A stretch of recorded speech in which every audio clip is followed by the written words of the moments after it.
Margaret, the current group of players, who are particularly our males at the top end, what do you make of it all? Nick Kyrgios, Bernard Tomic?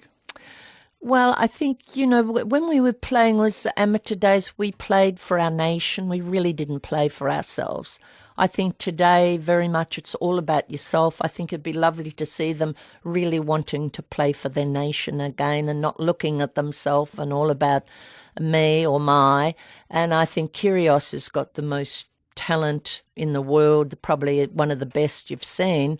But I think his mind has to get in line with everything else. I think you've got to control that. You've got to train that area. You can have all the best strokes in the world, but never make it or achieve what you really want to do. And we're getting back to that, what's inside your head again. That's what's inside your head, and I've learnt a lot about that over the years now, and I only wished I'd known what I know now. I would have won 6 Wimbledons, not 3, because that's where the battle was won. That's the gateway to everything.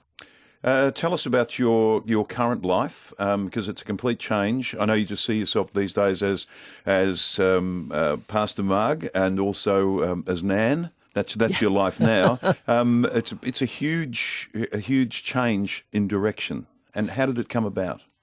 Well, I gave my heart to Christ when I was number 1 in the world in tennis. I'd won the Grand Slam in 1970, all 4 in the 1 year, and then in 71, I gave my heart to Christ. I was at the top in tennis, and I knew there was always something far greater than me. I knew my gift was from God. I knew, how do I get you?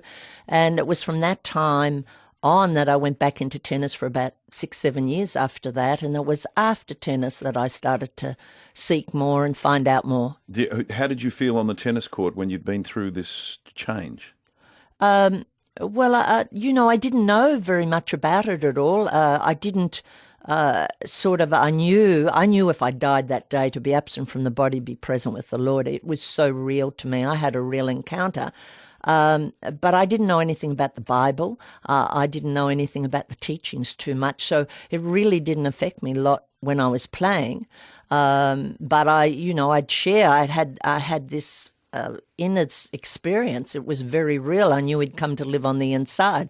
It wasn't until after I finished that I started to fully understand what really happened to me. You went and, or someone gave you, or you went and bought a Bible?